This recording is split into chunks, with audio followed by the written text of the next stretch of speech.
Está bien, Preach Manuel o Manuel Ospino, pero su canal y su página de Facebook es Preach Manuel y se los recomiendo con todas las letras porque Manuel tiene un hermoso don que Dios le ha dado. Así que Manuel, sin más, ya te presentamos y que el Señor te bendiga y que nos bendiga a todos los que escucharemos la predicación.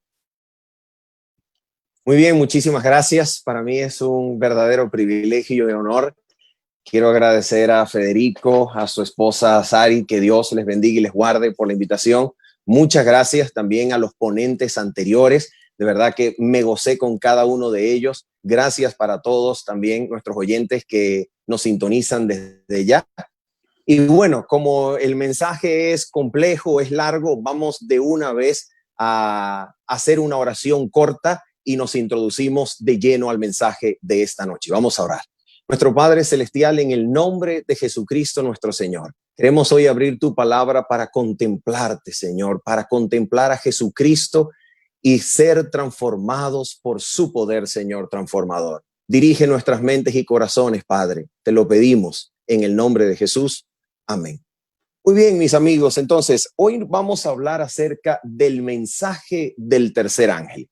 Y allí en la primera diapositiva, en la diapositiva que vamos a estar compartiendo durante todo este encuentro, en la primera hemos titulado El mensaje del tercer ángel y como subtítulo Vieja luz puesta donde debe estar. ¿De qué se trata esto? Más adelante vamos a revelarlo y a descubrirlo. Así que vamos de inmediato a estudiar la estructura de Apocalipsis 14, porque es en Apocalipsis 14 donde el triple mensaje angélico se encuentra. Cuando abrimos la Biblia entonces en Apocalipsis 14, los primeros versículos, desde el 1 al 5, nos encontramos una escena de victoria. Esa escena de victoria está presentando al pueblo de Dios en su victoria y liberación. ¿Victoria y liberación sobre qué? Victoria y liberación sobre Satanás, sobre la bestia y su imagen y sobre el pecado mismo. Por esa razón, entonces, Apocalipsis 14, versículos 1 al 5, en esa escena de victoria, sigue el patrón de Isaías capítulo número 2, versículos 1 al 5. Este patrón representa que en medio de calamidad, en medio de peligros y amenazas, el profeta Isaías vio el glorioso futuro de Israel como un monte en el cual todas las naciones eran atraídas para habitar bajo la luz del Señor. Bajo ese mismo patrón se escribe entonces Apocalipsis 14, 1 al 5. Así que Apocalipsis 14, 1 al 5 está desarrollado para tematizar, es decir, para hacer un desarrollo temático de los elementos teológicos que encontramos en la profecía de Joel, capítulo número 2, versículo 32. Mira cómo dice esta profecía. Y todo aquel, Joel capítulo 2, versículo 32, y todo aquel que invocar el nombre de Jehová será salvo, porque en el monte de Sión, date cuenta, en Apocalipsis 14, 1 al 5, está el Cordero en el monte de Sión y los redimidos al pie de él. Porque en el monte de Sión y en Jerusalén habrá salvación, como ha dicho Jehová, y entre el remanente el cual él habrá llamado. ¿Te das cuenta? Ahora, si seguimos adelante, la siguiente diapositiva vemos los versículos 6 al 12. Estos versículos contienen el triple mensaje angélico, con especial énfasis por la extensión textual que el profeta Juan le dedica a este mensaje, con especial énfasis en el tercer ángel. Y luego de ello, en el versículo 13, tenemos un interludio donde escuchamos lo que probablemente es la voz de Cristo mismo, seguido por el Espíritu Santo, y para ello usted puede comprobar esto en Apocalipsis 22, versículos 16 al 17, donde probablemente se presenta aquí también la voz de Jesús, seguida por el Espíritu Santo, que conforta y anima a aquellos que han de morir, algunos por causa de la persecución de la bestia y su imagen, y algunos que han de morir antes de la venida de Cristo por algunas otras razones. Y finalmente, entonces, los versículos 14 al 20 nos presentan la descripción de la venida de Cristo. Cristo viniendo a la tierra, sentado sobre una nube, sentado sobre su trono, sobre una nube con una corona de oro y una hoz aguda en su mano, para cegar el trigo por un lado, es decir, salvación para unos, y para pisar en el lagar de la ira de Dios las uvas, es decir, condenación y perdición para otros. Así que cuando nosotros estudiamos esto, nos damos cuenta inmediatamente que Apocalipsis capítulo 14 está vinculado con otra sección del Apocalipsis, y es la sección que va desde Apocalipsis capítulo número 6, versículo 12, hasta Apocalipsis capítulo 7, versículo 17. En esta sección se presenta, al igual que en Apocalipsis 14, los 144,000. Y esta presentación de los 144,000 está regida por la pregunta: ¿quién podrá sostenerse en pie en el gran día de la ira? Esta es la pregunta que hace necesaria la presentación de los 144,000 en Apocalipsis 7. Así que Apocalipsis 7 y Apocalipsis 14 están conectados. La pregunta es, ¿se conectan entonces de acuerdo a qué profecía del Antiguo Testamento? ¿Cuál es la profecía del Antiguo Testamento que vincula tanto Apocalipsis capítulo 7 con Apocalipsis capítulo 14? Ambos capítulos donde son presentados los 144,000. ¿Cuál es la profecía del Antiguo Testamento? Es Joel capítulo número 2, versículos 28 al 32. ¿Qué dice esa profecía? Leamos. Dice así la profecía, Joel capítulo 2, versículos 28 al 32. Y después de esto, derramaré mi espíritu sobre toda carne, y profetizarán vuestros hijos y vuestras hijas. Vuestros ancianos soñarán sueños, y vuestros jóvenes verán visiones. Y también sobre los siervos y sobre las siervas derramaré mi espíritu en aquellos días. Y atención, daré prodigios en el cielo y en la tierra, sangre y fuego y columnas de humo. El sol se convertirá en tinieblas y la luna en sangre, antes que venga el día grande y espantoso de Jehová. Estos motivos teológicos son los motivos introductorios de Apocalipsis capítulo 7, que se encuentran específicamente en la última parte del capítulo 6, donde se describe el sexto sello del libro que está en la mano derecha del Cordero. Ahora fíjate, los siguientes temas, los siguientes elementos teológicos que vamos a leer son los elementos que se desarrollan en Apocalipsis 14. Leamos. Y todo aquel que invocare el nombre de Jehová será salvo, porque en el monte de Sión, ahí está, Apocalipsis 14, en el monte de Sión y en Jerusalén habrá salvación, como ha dicho Jehová. Y entre el remanente, nota, remanente, el pueblo de Dios, Apocalipsis 12, Apocalipsis 14 específicamente, entre el remanente al cual él habrá llamado. La pregunta es, si los temas de Joel capítulo 2, versículos 28 al 32, los temas del sol, la luna, las estrellas, están desarrollados en el capítulo 6 y 7, y el tema del monte Sión, la salvación, la liberación del remanente, están desarrollados en Apocalipsis 14, la gran pregunta es, y podemos pasar a la siguiente diapositiva, la gran pregunta es, si todo esto está tematizado, está desarrollado, tanto en Apocalipsis 7 como en el 14, la pregunta es, ¿dónde está desarrollado el tema de la venida del Espíritu Santo en Apocalipsis? ¿Dónde? Ya leímos que todos estos elementos están tematizados en Apocalipsis 7 y Apocalipsis 14. ¿Dónde está el Espíritu? La respuesta es el triple mensaje angélico.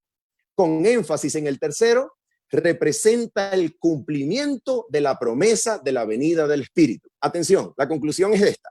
El poder del Espíritu es y acompaña a la predicación de ese mensaje, el mensaje del tercer ángel. ¿Te das cuenta? Ahora mira esto. Para verificar que nuestro razonamiento está correcto y nuestra interpretación de la Escritura ha sido acertada, vamos a ver lo que dice el espíritu de profecía en un pasaje que se encuentra en Review and Herald del 29 de marzo de 1892. Mira lo que dice.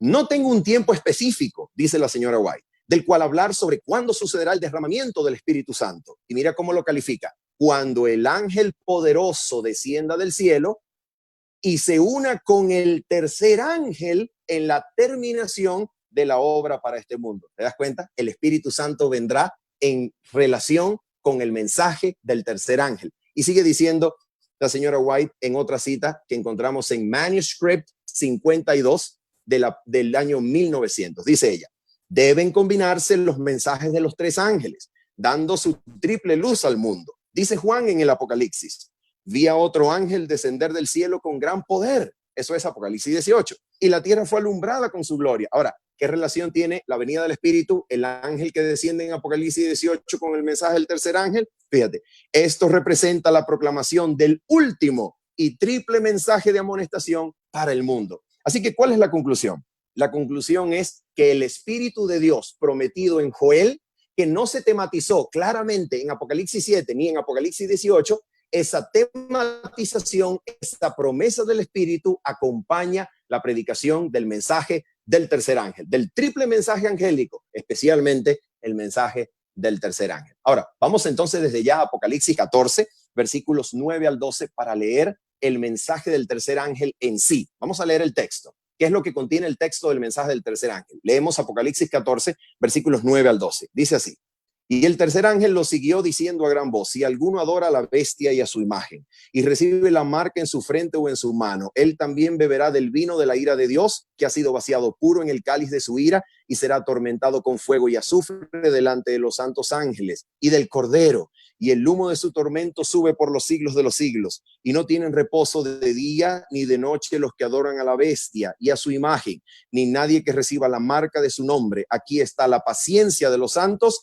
los que guardan los mandamientos de Dios y la fe de Jesús. Los ponentes anteriores ya definieron muy bien, con exactitud, la identidad de la bestia, su imagen y la marca de la bestia. Hoy nosotros nos vamos a enfocar en el mensaje del tercer ángel en su relación con los otros mensajes. Nota esto. El primer ángel de Apocalipsis 14:6 anuncia la llegada del juicio y manda a los moradores a que tomen a Dios en serio, a que los reverencien, a que teman al Señor y pongan sus vidas en armonía con Dios. Cuando esto sucede, con especial énfasis en guardar la ley de Dios, especialmente el cuarto mandamiento, el día sábado, Babilonia comienza a derrumbarse por la predicación de la verdad. Y Dios permite que Babilonia comience a derrumbarse porque la verdad se está predicando. Y luego entonces viene el mensaje del tercer ángel a advertirnos, a amonestarnos acerca de acerca de la más importante decisión que alguna vez el ser humano haya tenido que tomar. O le brindamos lealtad a la bestia y a su imagen, o le brindamos lealtad a Dios. El tercer ángel dice, si usted le brinda lealtad a la bestia, usted recibirá la ira de Dios, que está vaciada pura en el cáliz de su ira. ¿Cómo interpretar eso? Muy bien, vamos a interpretarlo. Vamos entonces, en primer lugar, a hacer unas notas aclaratorias acerca del versículo número 11 de Apocalipsis 14. La fraseología dice, el humo de su tormento sube por los siglos de los siglos. Fíjate, esta fraseología de Apocalipsis 14:11 está tomada directamente de Isaías capítulo 34, donde Jehová presenta su ira en relación con las naciones. Y mira cómo dice los versículos número 1 al 2, luego el 5 y luego los versículos 8 al 10. Dice Isaías 34, para que veamos a qué se refiere esto de que el humo de su tormento sube por los siglos de los siglos. Dice así: acercaos naciones, Isaías 34, acercaos naciones, juntaos para oír. Vosotros pueblos, escuchad, oiga la tierra y cuanto hay en ella, el mundo y todo lo que produce, porque Jehová está airado contra todas las naciones e indignado contra todo el ejército de ellas. Las destruirá y las entregará al matadero, porque en los cielos se embriagará mi espada. He aquí que descenderá sobre Edom en juicio y sobre el pueblo de mi anatema. ¿Te das cuenta? El castigo, la ira de Dios es para consumir a este pueblo, considerado anatema. Y dice, porque es día de venganza de Jehová, año de retribuciones en el pleito de Sión. Y atención, viene la frase que Apocalipsis 14:11 toma. Y sus arroyos se convertirán en brea y su polvo en azufre y su tierra en brea ardiente. No se apagará de noche ni de día, perpetuamente subirá su humo. ¿Te das cuenta? De generación en generación será asolada, nunca más pasará nadie por ella. Entonces, ¿cuál es el propósito del fuego en relación con la ira de Dios y las naciones? Mira, cuando comparamos Isaías 34 con Apocalipsis 14 y luego comparamos Judas, versículo número 7, nos damos cuenta que el fuego de la ira de Dios no tiene el propósito de preservar, sino de destruir, de eliminar completamente. El hecho de que se diga que el humo sube por los siglos de los siglos no quiere decir que se estarán quemando por siempre y por siempre y por siempre, no, sino que los destruirá totalmente. Así como Judas 7 dice que el fuego eterno cayó sobre Sodoma y Gomorra y no vemos ahorita que todavía eso esté encendido en fuego. Ok, habiendo hecho esa nota aclaratoria, vamos ahora a la diapositiva siguiente, donde vamos a comenzar a interpretar el mensaje del tercer ángel. Ok, leamos el versículo número 10, Apocalipsis 14, versículo 10. Dice así: él también beberá del vino de la ira de Dios, que ha sido vaciado puro en el cáliz de su ira. ¿Qué quiere decir eso? Muy bien. Cuando nosotros revisamos el Antiguo Testamento, los versículos, por ejemplo, Job 21:20, Salmo 63, Salmo 75:8, Isaías 51, Jeremías 25, Jeremías 49, Ezequiel 23, nosotros nos vamos a dar cuenta que la metáfora de la ira de Dios como contenida en un cáliz que los impíos han de beber, parece ser la metáfora por excelencia de la ira de Dios en el Antiguo Testamento. Y es exactamente lo que nosotros vamos a encontrar en Apocalipsis. Cuando vemos entonces la siguiente diapositiva, nos damos cuenta que la ira de Dios se consume en Apocalipsis, de acuerdo a Apocalipsis capítulo 15, versículo 1, Apocalipsis 16, versículo 1, la ira de Dios se consume en las 7 últimas plagas, pero al mismo tiempo, de acuerdo a Apocalipsis 14, versículo 10, la ira de Dios, sin embargo, se presenta en relación con el fuego y el azufre. ¿Cómo se relaciona esto? Bueno, nota esto, Apocalipsis 21. Vamos a buscar Apocalipsis 21 y vamos a leer allí. Apocalipsis 21, versículos 7 al 8. Mira la relación que hay entre ira de Dios y el fuego y azufre. Dice así, Apocalipsis 21, 7 y 8. El que venciere heredará todas las cosas, y yo seré su Dios, y él será mi hijo. Pero los cobardes e incrédulos, los abominables y homicidas, los fornicarios y hechiceros, los idólatras y todos los mentirosos tendrán su parte en el lago que arde con fuego y azufre, que es la muerte segunda. Aquí claramente se relaciona la ira de Dios con el fuego y azufre, que es lo mismo que la muerte segunda. Y si pasamos entonces la siguiente diapositiva, vamos a encontrarnos Apocalipsis capítulo 20, versículos 11 al 15. No lo vamos a leer todo, pero vamos a leer algunas partes interesantísimas. Mira lo que dice. De acuerdo al juicio, que es el contexto de Apocalipsis 20, juicio que se ejecuta en su fase final después de los 1000 años, después de los 1000 años en los cuales los redimidos estarán con Cristo en el reino celestial, después de esos 1000 años se lleva a cabo el juicio en su fase final, que es el juicio de los impíos, que ahora van a resucitar y van a ser condenados. Esta es la sentencia final del juicio, van a ser condenados al lago de fuego y azufre. Por eso dice, y fueron juzgados los muertos por las cosas que estaban escritas en los libros, según sus obras. Y luego, y fueron juzgados cada uno según sus obras. Y en la parte final dice, y la muerte y el Hades fueron lanzados al lago de fuego. Esta es la muerte segunda. Y el que no se halló inscrito en el libro de la vida fue lanzado al lago de fuego. ¿Te das cuenta? Aquí se combinan entonces los elementos. Ira de Dios, juicio divino, juicio según sus obras, lago de fuego y azufre, y por quien no se haya inscrito en el libro es partícipe de la muerte segunda, de esa ira de Dios, del lago de fuego y azufre. Muy bien, habiendo dicho esto entonces, nosotros podemos concluir con toda seguridad lo siguiente. Vamos a la siguiente diapositiva y leemos entonces lo que está escrito allí. Dice así, la ira de Dios pues, que tiene su culminante expresión en el lago de fuego y azufre, esto es la muerte segunda, ha de aplicarse no solamente a quienes adoren a la bestia y a su imagen, sino sobre todo aquel cuya vida esté caracterizada por el pecado. ¿Por qué? Porque Apocalipsis 20 dice que Apocalipsis capítulo 21, ya los fornicarios, los idólatras, los hechiceros, todo aquel cuya vida está caracterizada por el pecado tendrá su parte en la muerte segunda, en la ira de Dios, en el lago de fuego y azufre. Y dice, entonces, toda la ira de Dios descenderá sobre aquellos que no solamente adoren a la bestia, sino aquellos cuyas vidas estén caracterizadas por el pecado y consecuentemente, de acuerdo a sus obras revisadas en juicio, no se hallen inscritos en el libro de la vida. Entonces, en la siguiente diapositiva concluimos lo siguiente. Mira lo que concluimos.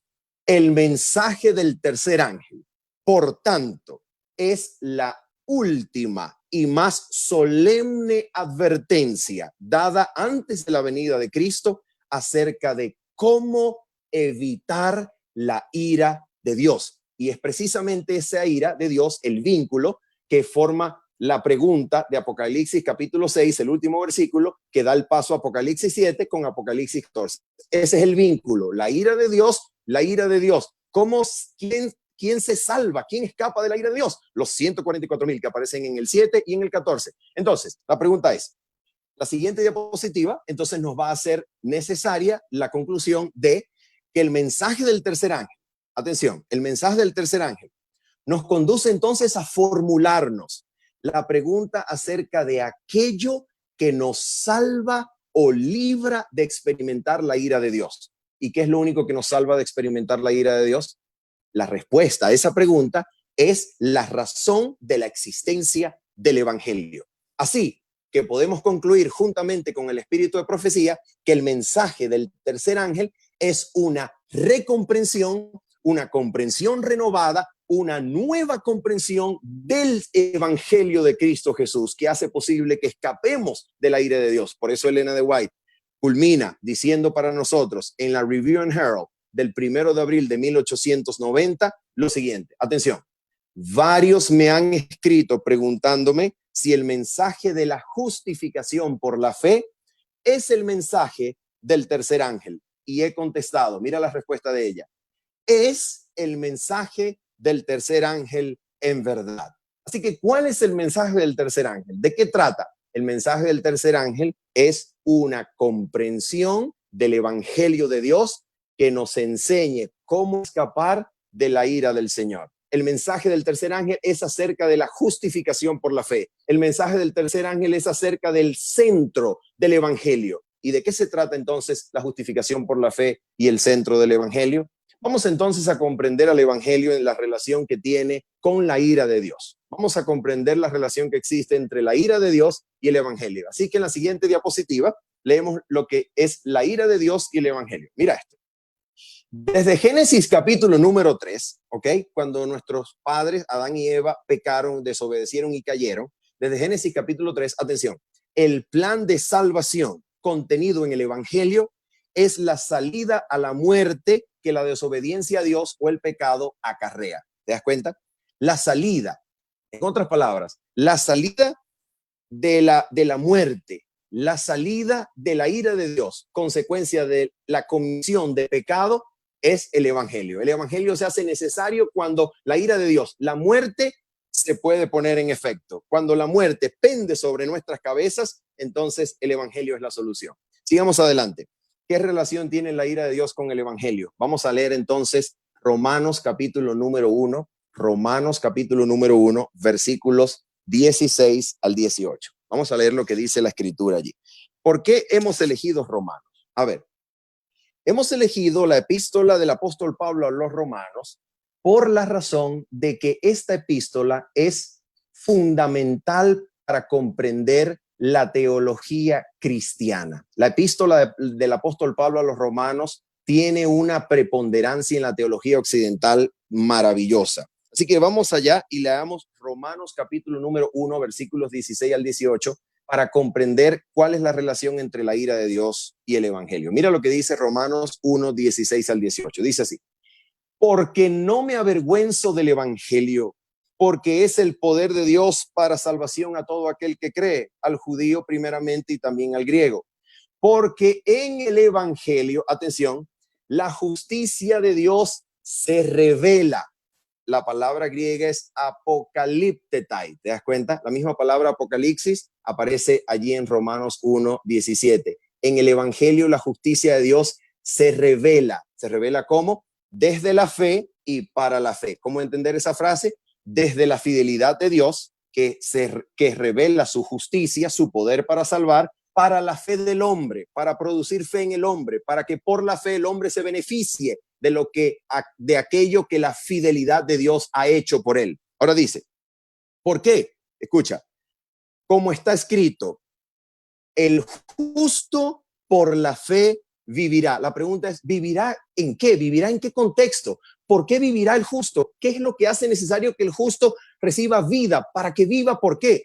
Porque en el versículo 18 se nos dice, porque la ira de Dios se revela, la misma palabra apocaliptetai, se revela desde el cielo contra toda impiedad e injusticia de los hombres que detienen con injusticia la verdad. Entonces, ¿qué es lo que hace necesaria la revelación del Evangelio? La revelación del Evangelio se hace necesaria porque la ira de Dios también se revelará desde el cielo contra toda impiedad e injusticia de los hombres, contra todo pecado. Por esa razón, en la siguiente diapositiva, leemos Romanos 1, versículo 28 al 32, y leemos al final la enumeración de los pecados, donde el apóstol Pablo dice que están atestados de toda injusticia, fornicación, perversidad, avaricia, maldad, y así sucesivamente todos los pecados. Y a la final dice en el versículo número 32, atención, quienes habiendo entendido el juicio de Dios, la palabra griega es dikaioma de Dios, es decir,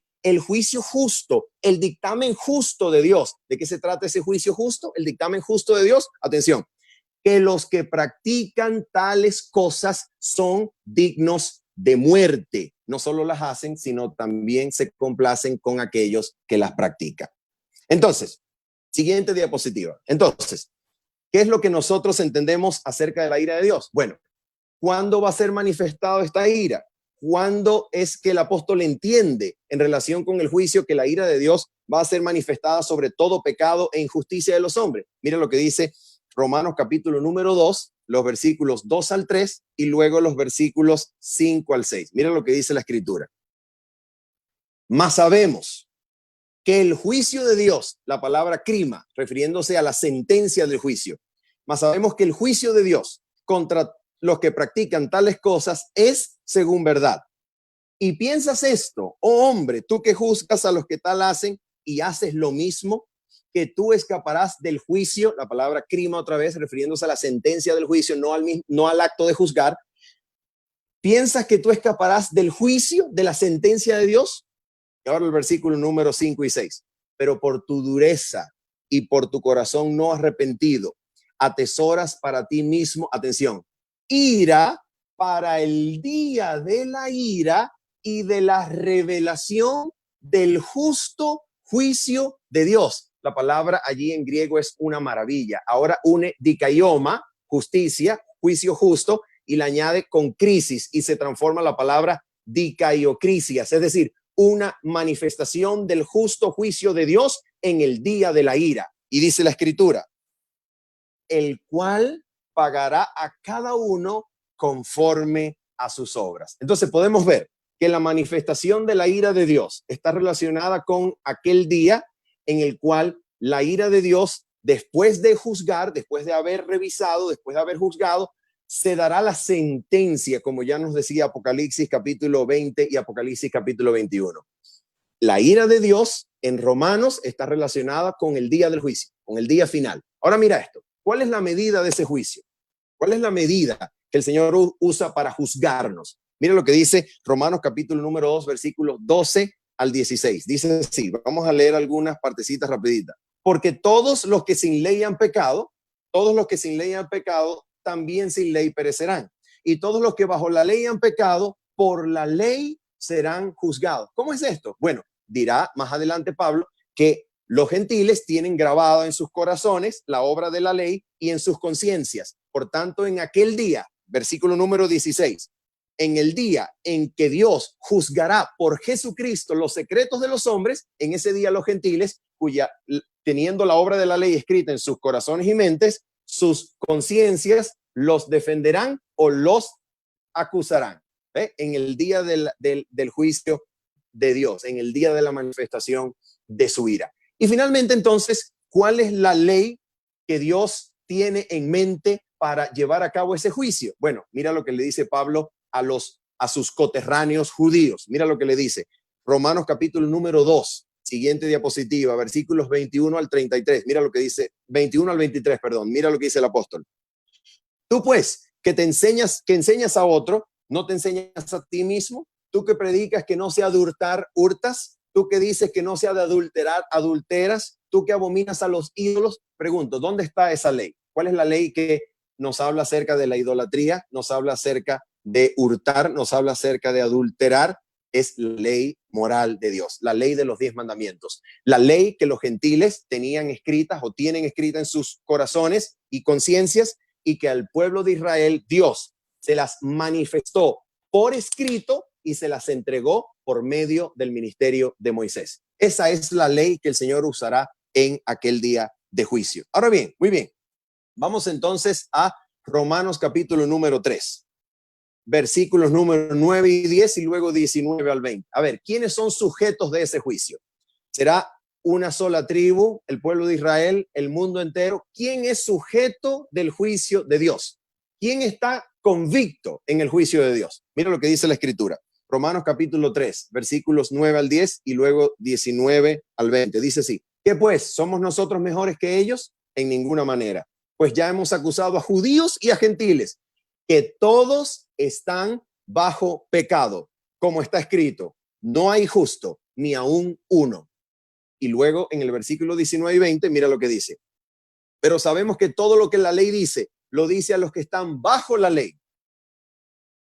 Y dice: para que toda boca se cierre y todo el mundo quede bajo el juicio de Dios, ya que por las obras de la ley ningún ser humano será justificado, porque por medio de la ley es el conocimiento del pecado. Así que vemos, tanto judíos como gentiles y todo el resto de la humanidad son convictos bajo el juicio de Dios. Todos son culpables, no hay justo ni aun uno. Ahora, la pregunta es, mira lo que dice el versículo: porque por las obras de la ley ninguna carne será justificada. Esta es la segunda vez que la palabra justificar como verbo aparece en Romanos. La primera vez apareció en Romanos capítulo número 2, versículo 13, y ahora aparece aquí en Romanos capítulo 3, versículo 20. Ambas apariciones de la palabra justificar, dikaiō, ambas apariciones aparecen en futuro, tanto en Romanos 2 como en Romanos 3, en futuro. ¿Por qué aparece la palabra justificar en futuro? ¿Por qué razón? Atención. Porque en Romanos capítulo 2 y Romanos capítulo 3, la justificación se presenta en relación con el juicio final de Dios. Por eso aparecen en futuro.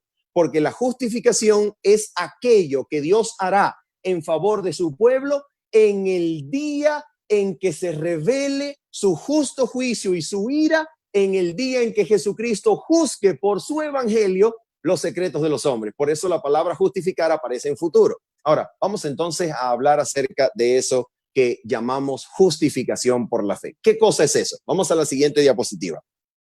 La justificación por la fe, en primer lugar, debe ser entendida como una metáfora. ¿Qué quiere decir metáfora? No quiere decir que no sea algo real, pero cuando hablamos de la justificación como metáfora, nos estamos refiriendo a una imagen mental capturada por el lenguaje que quiere comunicarnos algo que Dios hace en el reino invisible. Es decir, así como Cristo hacía sus milagros para que la gente tuviera confianza en él por lo que podía ver acerca de lo que Cristo podía hacer por ellos en lo que no podían ver, la justificación por la fe es una metáfora que nos da una imagen mental de lo que Dios hace por nosotros en Cristo Jesús. De eso se trata. A eso nos referimos como una metáfora. Sin embargo, la justificación por la fe no es la única metáfora de la Biblia. Por ejemplo, el apóstol Juan, en el Evangelio de Juan, no utiliza la justificación por la fe. ¿Cuál es la metáfora que domina el Evangelio de Juan? El nuevo nacimiento. La pregunta es, ¿cuál de las dos es más importante? Las dos son importantes, pero el hecho de que Juan no la use, no utilice la metáfora de la justificación, nos enseña que la justificación no es la única metáfora. Es más, en el corpus paulino, en toda la literatura paulina, la justificación por la fe no es la metáfora de salvación con mayor aparición en el texto paulino. No, es la salvación por participación en Cristo Jesús. Esa es la metáfora que domina la teología paulina. Pero esta metáfora de la participación en Cristo, juntamente con la metáfora de la justificación, van a converger más adelante en lo que vamos a ver siguiente. Ahora mira esto. Finalmente, la metáfora de la justificación por la fe es la metáfora más sobresaliente en la teología occidental, sobre todo desde la época de Agustín, desde la época de la Reforma. La justificación por la fe es la metáfora por excelencia que permite a los hombres entender cómo es la salvación. Por eso hemos escuchado, por eso hemos visto la necesidad de definir lo que es justificar. Ahora, ¿cómo vamos a definir lo que es justificar? ¿Cómo lo podemos definir? Podemos ir a un diccionario, pero eso no nos sirve de mucho. Lo mejor que podemos hacer si estamos estudiando Romanos es estudiar la definición contextual de la justificación, de justificar. ¿Cómo entendemos eso? Bueno, revisando las veces en que el verbo justificar aparece en Romanos y dependiendo de la estructura paralela que utiliza el pensamiento hebreo, porque Pablo es un judío que está escribiendo con pensamiento hebreo, aunque escribe en griego. A través del paralelo podemos darnos cuenta lo que Pablo tiene en mente cuando habla de justificar. Vamos a definir la palabra justificar por su definición contextual. Número 1, definición contextual del verbo justificar en Romanos. Número 1, justificar significa ser justo ante Dios, aparecer justo ante Dios. ¿Cómo dice eso? ¿Dónde lo encontramos? Mira, Romanos 2:13. Porque no son los oidores de la ley los justos ante Dios. No son los oidores los justos ante Dios, sino los hacedores de la ley serán justificados. Justificar significa ser justo ante Dios. ¿Ok? Número 2, justificar significa vencer en el contexto del juicio, vencer en juicio. ¿Dónde entendemos eso? 3, versículo 4. Como está escrito, dice el apóstol, para que seas justificado en tus palabras y venzas cuando fueres juzgado. ¿Te das cuenta? Por el paralelo podemos llegar a la conclusión de que justificar significa vencer en juicio. Sigamos adelante, siguiente diapositiva. Justificar significa contar la fe por justicia. Tomar la fe como justicia. La pregunta es, ¿justicia cuál? La justicia de la ley, según Romanos 8, versículo 4. Justificar es contar la fe por justicia, tomar la fe como justicia. ¿Dónde leemos eso? Romanos 4, versículo 5, dice así. Mas al que no obra, sino cree en aquel que justifica al impío, su fe le es contada. La palabra griega logizomai, le es tenida por, le es contada por, le es reconocida por justicia.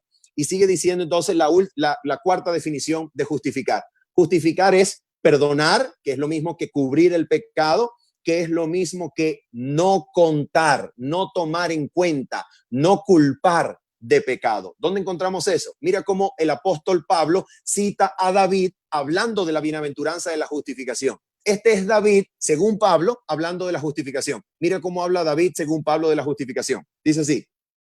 Como David habla de la bienaventuranza del hombre a quien Dios atribuye justicia o le cuenta justicia, sin obras, diciendo, bienaventurados aquellos cuyas iniquidades son perdonadas, ahí está, eso es justificar, perdonar iniquidades, y sus pecados cubiertos, eso es justificar. Bienaventurado el varón a quien el Señor no inculpa de pecado, eso es justificar. Eso es justificar. Por eso el espíritu de profecía, Elena de White va a decir que perdón y justificación son una y la misma cosa. Maravilloso, maravilloso.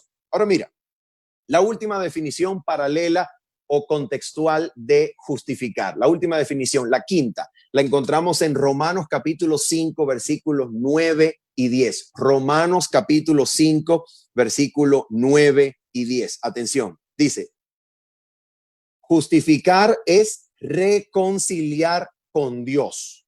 ¿Ok? ¿Cómo sabemos eso? Mira el paralelo, escucha, mira bien el paralelo. Pues mucho más, estando ya justificados en su sangre, no se te olvide esa frase, estando ya justificados en su sangre, por él seremos salvos de la ira. ¿Te das cuenta? Porque si siendo enemigos, aquí está el paralelo, porque si siendo enemigos fuimos reconciliados con Dios por la muerte de su Hijo, ahí está, justificar significa reconciliar con Dios por la muerte de su Hijo. Mucho más estando reconciliados, por él seremos salvos por su vida, dice el texto. Muy bien, entonces, vamos a la siguiente diapositiva. Así que leemos entonces, ¿cómo ocurre la justificación? Esta es la pregunta más importante de todas. ¿Cómo ocurre? ¿Cómo se efectúa la justificación? Ya sabemos la definición contextual. Ya sabemos que en los primeros dos capítulos de Romanos, capítulo número 2 y capítulo número 3, en las primeras dos apariciones del verbo justificar, dikaió en Romanos 2 y Romanos 3, en esas dos apariciones el verbo está en futuro. ¿Por qué? Porque está hablando de la justificación que tendrá lugar en el momento en el cual Dios lleve a cabo la sentencia de juicio en el día de la manifestación de la ira y del justo juicio de Dios. Por eso está relacionado, por eso el verbo justificar aparece en futuro. ¿Ok? Ahora, ¿cómo ocurre? Escucha esto. Mira lo siguiente. En Romanos, Romanos, que es el segundo punto de la diapositiva que se llama ¿Cómo ocurre la justificación? Segundo punto. En Romanos, capítulo número 3, versículos 21 al 28, atención con lo que voy a decir. El verbo griego para justificar ya no aparece en futuro. No va a aparecer en futuro. Apareció en futuro en Romanos 2 y en Romanos 3 en relación con el juicio. Pero ahora en Romanos capítulo 3, versículos 21 al 28, el verbo justificar, dikaiō, aparece en tiempo presente. ¿Qué quiere decir eso? ¿Qué concluimos con ese cambio? ¿Cómo es que el apóstol Pablo primero habla del verbo justificar en futuro, en relación con el juicio? Luego aquí en Romanos 3, versículo 21 al 28, el tiempo futuro cambia a presente. Y luego en Romanos capítulo 5, el tiempo cambia a pasado. La pregunta es, aquí hay algo maravilloso. Dios nos quiere decir algo. Lo que Dios nos va a querer decir es que aquí, en Romanos capítulo 3, versículos 21 al 28, aquí está el locus de la justificación por la fe. Aquí está la justificación por la fe. Aquí ocurre. El presente nos comunica la siguiente conclusión. Mira la conclusión que nos comunica el cambio de futuro a presente y luego de presente a pasado en el capítulo 5. Mira el cambio. El cambio, punto 3 de la diapositiva. El cambio indica que Dios hace ya en el presente aquello que se espera que ejecute en el día del juicio. ¿Te das cuenta?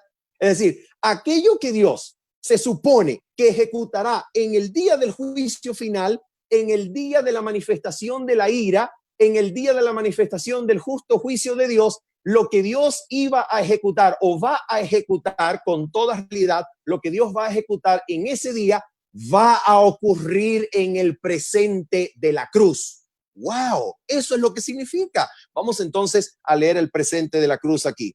Siguiente diapositiva. Veredicto final ya ejecutado. ¿Cómo es eso?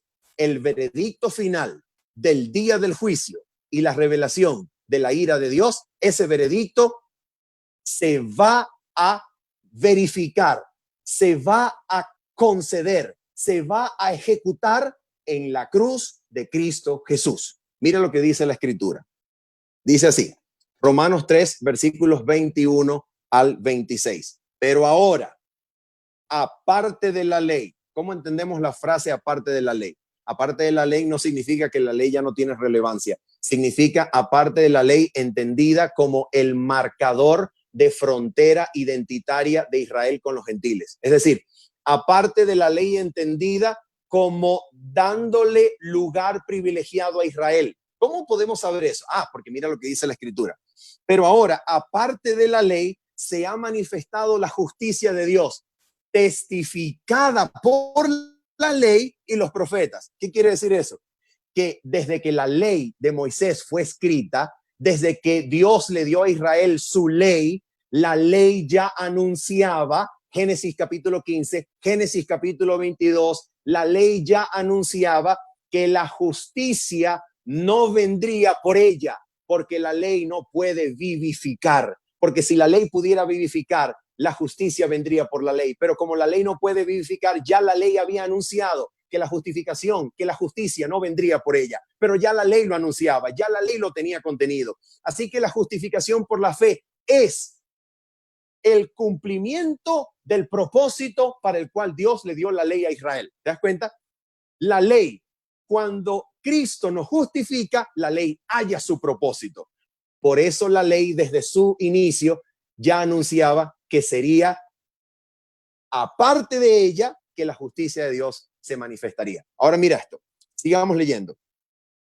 Testificada por la ley y los profetas. La justicia de Dios por medio de la fe en Jesucristo, para todos los que creen en él, porque no hay diferencia, por cuanto todos pecaron y están destituidos de la gloria de Dios. Ahora mira lo que dice, versículo número 4. Aquí está, el verbo justificar en presente. Escucha.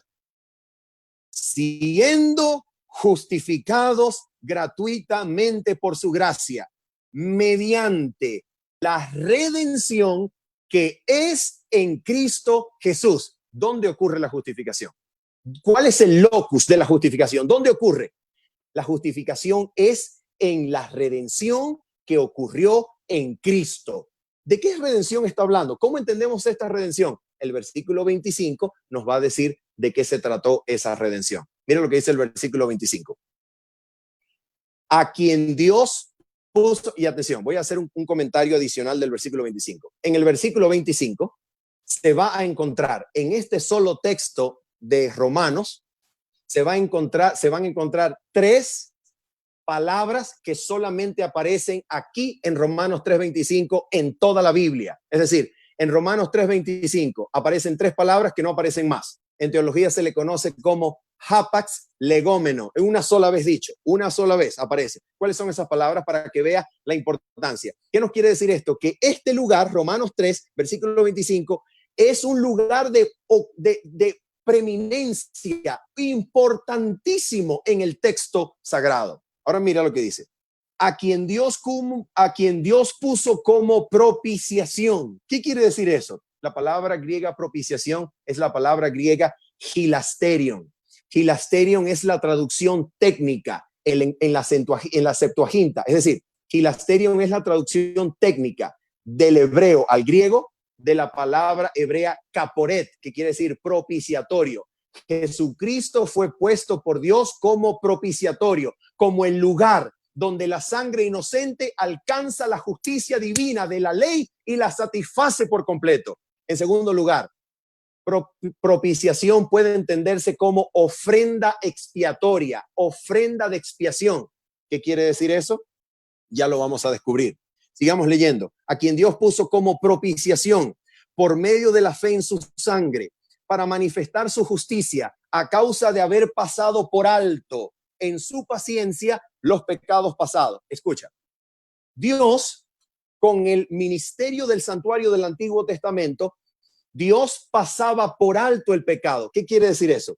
Que Dios, el pecado era transferido al poder de Dios. El pecador, por el servicio del santuario, por la confesión de sus pecados a la víctima, ponía a disposición de Dios el pecado y Dios prometía encargarse de ese pecado. ¿Y cómo se encargó Dios de ese pecado?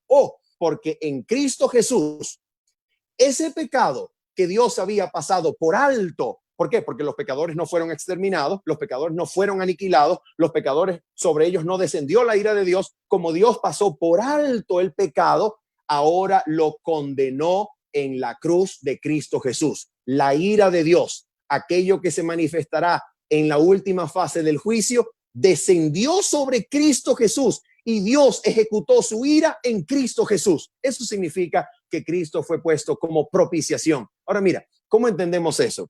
¿Cuál es el propósito de todo esto? Dice la Escritura, con la mira de manifestar en este tiempo su justicia. ¿Te das cuenta? Dios manifestó su justicia, su fidelidad a sus promesas. Dios manifestó su fidelidad, su justicia divina. Es decir, Dios no iba a olvidar el pecado. El pecado se paga con muerte. Y como el pecado se paga con muerte y Dios no iba a deshacer su ley, el pecado necesitaba ser condenado. Así que en Cristo Jesús, Dios manifiesta su poder para salvar en el mismo acto que puede condenar el pecado. De eso se trata. Ahora fíjate esto. Mira lo siguiente. Siguiente diapositiva. Esto. Siguiente diapositiva. Cristo como sacrificio de expiación. ¿Qué quiere decir esto? Cristo como sacrificio de expiación. Mira, número uno, el sacrificio representaba el pecado. ¿Cómo es eso? Te voy a dar una explicación cortita. Mira esto. Cuando un hebreo en el Antiguo Testamento cometía un hatat, cometía un pecado, hatat, debía llevar al santuario para ser ofrecido, degollado y luego quemado en el altar, debía llevar un hatat. Ya va. ¿Cómo es esto? Si cometió un hatat, tenía que llevar un hatat exactamente, porque el pecado cometido solamente se perdona cuando el pecado es muerto, cuando el pecado recibe el fuego, cuando el pecado recibe la consumación de la ira de Dios. Así que si yo cometí un hatat, un pecado, debo llevar un hatat, una ofrenda por el pecado, para que la ira de Dios caiga sobre ese pecado. La ira de Dios lo que anhela es eliminar el pecado del universo. Por eso, si cometí un hatat, debía llevar un hatat. Ahora, ¿dónde leemos eso en la Biblia? Escucha esto. Segunda de Corintios, capítulo 5, versículo 21. Al que no conoció pecado, Dios lo hizo ¿qué? Lo hizo hatat, lo hizo ofrenda por el pecado. Al que no conoció pecado, Dios lo hizo ofrenda por el pecado. Dios lo hizo pecado. ¿Para qué? Para que la ira de Dios descendiera sobre el pecado y destruyera el pecado. Número 2, el sacrificio representa al pecador. Cuando el pecador confesaba, la víctima se identificaba con el pecador, de tal manera que quien moría era el pecador representado como pecador. El pecador no moría porque la víctima que lo representaba moría en su lugar. Por esa razón dice Romanos capítulo número 8, versículo 3, que lo que era imposible para la ley, por cuanto era débil por la carne, Dios enviando a su Hijo en semejanza de carne de pecado, y a causa del pecado condenó el pecado en la carne, porque Cristo, para condenar el pecado en la carne, tuvo que identificarse con nosotros, tuvo que identificarse con nuestra carne, tuvo que identificarse con nosotros para que en la cruz esa carne pudiese ser destruida. Y finalmente, número 3, el sacrificio representaba una transferencia gloriosa, maravillosa. El pecador, al confesar sus pecados, le transfería su culpabilidad a la víctima, y la víctima le transfería a él su vida limpia, impecable. ¿Dónde encontramos eso en la Biblia? Segunda de Corintios capítulo 5, versículo 21 de nuevo. Al que no conoció pecado, por nosotros lo hizo pecado. ¿Para qué? Para que nosotros fuésemos hechos justicia de Dios en él, en Cristo. ¿Te das cuenta? Ahora, grábate esto, en Cristo, porque ahora vamos a seguir adelante. Si la cruz de Cristo Jesús es y siempre por los siglos de la eternidad es y será por los siglos de los siglos el lugar, fundamento, virtuoso, el lugar de la justificación, la pregunta es, pero la cruz ocurrió en el pasado. ¿Cómo es que yo me beneficio de esa cruz?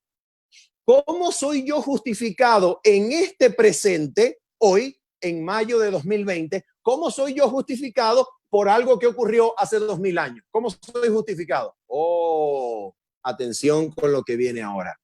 El presente de la cruz. Vamos a leer esa diapositiva. El presente de la cruz.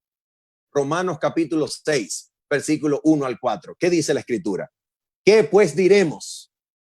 ¿Perseveraremos en el pecado para que la gracia abunde? Escucha esto. Romanos capítulo 6 aparece después de que el verbo justificar en los primeros Romanos 2, Romanos 3 aparece en futuro, luego Romanos 3 aparece en presente y luego Romanos 5 aparece en pasado. Quiere decir que el presente de la justificación ocurrió en la cruz, ocurre en la cruz, en relación con la cruz, fundamentado en la cruz, anclado en la cruz, por siempre. El presente de la justificación es la cruz. La pregunta es, si Romanos 5 habla de la justificación como habiendo ocurrido en pasado, la pregunta es, entonces, ¿cómo me beneficio yo de eso? ¿En qué momento somos justificados? ¿Cómo es eso? Mira, ¿qué pues diremos? Romanos capítulo 6, versículos 1 al 4. ¿Qué pues diremos? ¿Perseveraremos en el pecado para que la gracia abunde? No, señor, en ninguna manera. Atención. Porque los que hemos muerto al pecado, ¿cómo viviremos aún en él? Ya va, un momento, despacio, predicador. ¿En qué momento morimos al pecado? ¿En qué momento Pablo habló de que el pecador muera al pecado? Hasta este momento solo habló de que Jesucristo en la cruz murió. ¿En qué momento el pecador muere al pecado? Mira lo que dice Romanos capítulo 6. Porque los que hemos muerto al pecado, ¿cómo viviremos aún en él?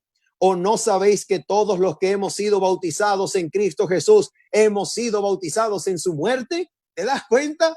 Mira lo que dice además.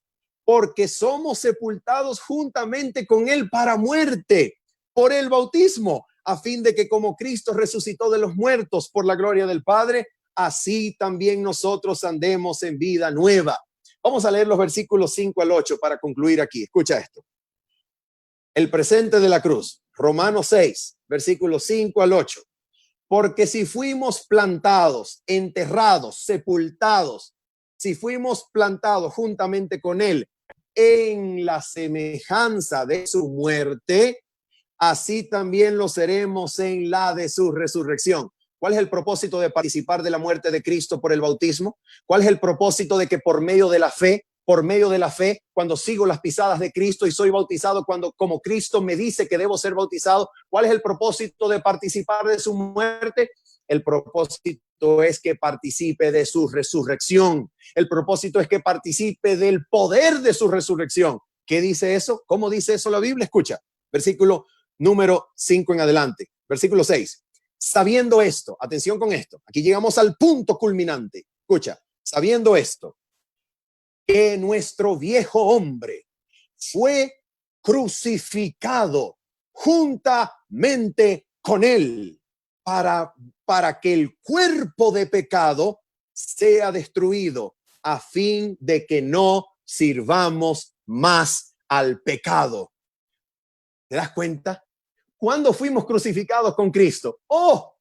La cruz de Jesucristo, la cruz de Cristo, el lugar de la justificación, la cruz del Calvario, donde por los siglos de los siglos la justificación por la fe tendrá su fundamento, donde por los siglos de los siglos ocurrirá la justificación por la fe. La cruz del Calvario se levantó no solamente para que Jesús tomara nuestro lugar, sino para que nosotros podamos ser crucificados juntamente con él. ¿Con qué finalidad? Para que el cuerpo de pecado sea destruido. ¿Con qué finalidad? Para que ya no sirvamos más al pecado. Ahora mira, aquí está el punto culminante. Y entonces, ¿cómo soy justificado en el presente? Romanos capítulo 6, versículo número 7. Mira lo que dice la Escritura.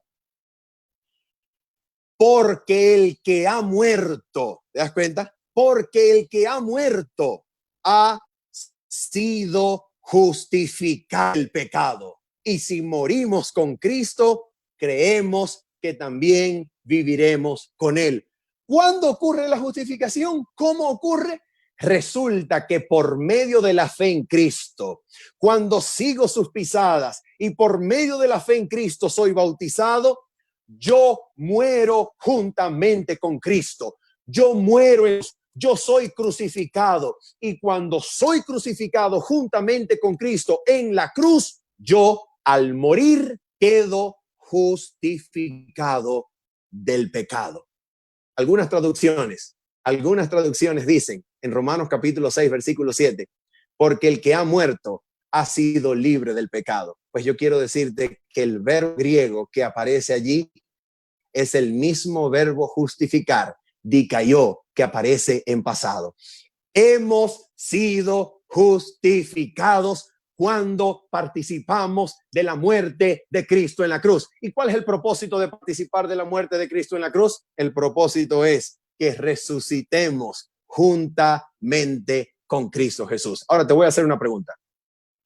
Si hasta aquí estamos entendiendo bien la justificación por la fe, entonces será casualidad que cuando Pablo, el mismo apóstol Pablo, el teólogo por excelencia, cuando el apóstol Pablo habla de justificación por la fe, en el otro lugar maravilloso, en el otro lugar primordial de la exposición de la justificación por la fe, que es Gálatas, capítulo número 2. ¿Será casualidad que cuando Pablo habla de la justificación por la fe en Gálatas, capítulo 2, termine diciendo, con Cristo estoy juntamente crucificado y ya no vivo yo, sino que Cristo vive en mí, y lo que ahora vivo en la carne, lo vivo en la fe del Hijo de Dios, quien me amó y se entregó a sí mismo por mí. ¿Será casualidad? No es casualidad, no puede ser casualidad. Por otra parte, ¿será casualidad que Gálatas capítulo 3, versículos 24 al 27, cuando el apóstol Pablo dice que nosotros hemos sido justificados por la fe y ya no estamos bajo el ayo de la ley, es decir, ya no nos conduce la ley, sino que nos conduce Cristo para que seamos justificados por la fe. ¿Será posible o casualidad que cuando Pablo habla de eso, termina diciendo que quien ha sido bautizado en Cristo Jesús, de Cristo estamos revestidos? Versículo 27, ¿será casualidad? No, Señor, porque la justificación por la fe, atención, siempre es una participación de la muerte y de la resurrección de Jesucristo. Muerte que experimentó en la cruz y que experimentamos con él por la fe al ser bautizados, y resurrección cuando resucitamos juntamente con él, porque el poder que lo resucitó a él está disponible para nosotros y nos resucita a nosotros para una vida nueva. ¿Cuál es la conclusión de esto? Escucha esto. Romanos, capítulo número 8. Romanos capítulo número 8, versículo 3 y 4. Su muerte hace posible. ¿Qué hace posible la muerte de Jesús? Mira lo que la muerte hace posible. Romanos 8, versículo 3 y 4. Porque lo que era imposible para la ley. ¿Qué era imposible para la ley? Lee el versículo 4. Para que la justicia de la ley se cumpliese en nosotros. ¿Te das cuenta que era lo imposible para la ley? Era imposible que la ley cumpliera su justicia en nosotros porque la carne era débil. Pero ¿qué hizo Dios? Escucha. Porque lo que era imposible para la ley, por cuanto era débil por la carne, por cuanto era débil por sus tendencias, por cuanto era débil el ser humano por causa de su herencia, por cuanto era débil por causa de sus tendencias carnales. Porque lo que era imposible para la ley, por cuanto era débil por la carne, Dios, enviando a su Hijo en semejanza de carne de pecado, y a causa del pecado condenó al pecado en la carne. ¿Para qué? Para que la justicia de la ley se cumpliese en nosotros, que gracias a la muerte de Cristo ya no andamos conforme a la carne, sino conforme al Espíritu. ¿Te das cuenta? ¿Qué es lo que la muerte de Cristo hace posible? Vamos a la siguiente diapositiva. Escucha, su muerte lo hace posible. ¿Qué cosa hace posible la muerte de Cristo en la cruz? Para que yo participe de esa muerte. ¿Qué cosa hace posible la justificación por la fe? ¿Qué cosa hace posible mi participación en la cruz? ¿Qué cosa hace posible eso? Mira lo que hace posible. Voy a leer Review and Herald, Elena de White, Review and Herald, del 24 de julio de 1888. Mira lo que dice la sierva del Señor, la mensajera del Rey Celestial. Mira lo que dice aquí. Escucha. Puedes decir que crees en Jesús. ¿Cuándo? Cuando tengas una fe. Perdón. Puedes decir que crees. Perdón, se me escapó la diapositiva aquí. Ok, aquí estamos.